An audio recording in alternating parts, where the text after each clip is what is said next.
question. So I'm hearing you say that African countries need to really focus on production instead of consumption. Is there an issue with the currency that is allowing them to buy imported goods? Very good point. Very good point. Absolutely, Christy. What has happened? So this is politics, right? At the end of the day, everything is politics. What has happened is that in order for African countries to maintain the illusion of prosperity, they have built strong currencies.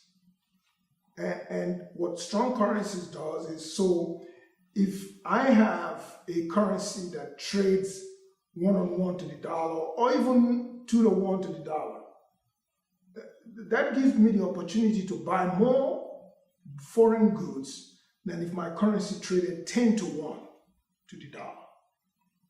And it's great for the elites of the society because they're the ones that are benefiting from that particular advantage. They can import their fancy automobiles. You go to African countries, and the most expensive cars in the world are plying African roads. A country like, I'm not picking on any country, but let's use Nigeria as a good example, where the Nigerian government did a survey, and they found out that 60% of their people live on 70 cents per day. Wow. This is supposed to be one of the more prosperous countries in the African continent. An oil-producing country. Huge oil-producing country. South Africa is not much better. 40% of South Africans are poor, live below the poverty line. So a lot of this issue about the political ramifications of currency decisions hurts the poor people, makes their lives even more difficult. And it makes it difficult again when we're talking about, okay, you want to attract companies.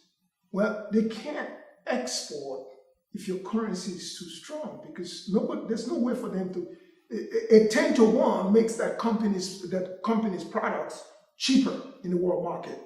A 1-to-1 or 2-to-1, on the other hand, absolutely does not make it marketable, and so it artificially values African labor. I've asked the question again and again: how can the poorest countries in the world have expensive labor?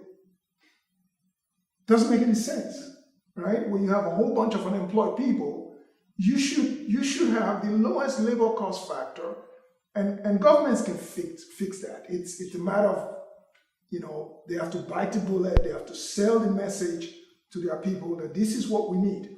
And it's not, we're not saying that this is something that has not been done before. There is huge precedents: South Korea, China. One of the largest problems that the US keeps having with China, for example, is China keeps its currency low. And they do that for a reason. They want to be able to export. And African countries, along with industrial priorities, that question ties in with that. Along with that, you have to talk about currency. Very good, very good. Thank you.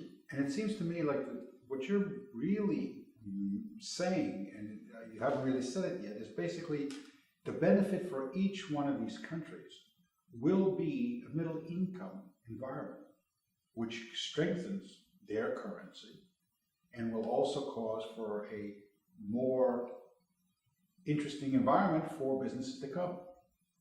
I would like to say that right now, African countries need to be on a rung, okay? And they are on a rung that should reflect their economic strength, reflect production as opposed to consumption.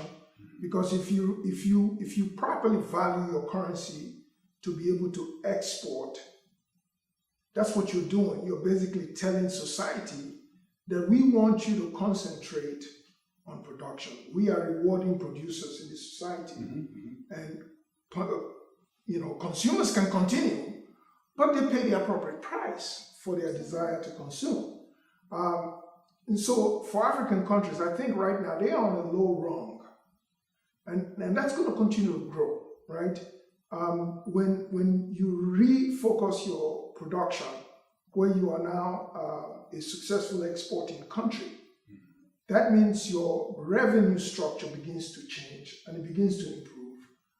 And you have, in order to do that, you have to employ more people because it's people that produce the goods. So now society has more resources. And that's where the multiplier effect, people are able to put their children in school, eat better, go to hospitals instead of getting sick and dying.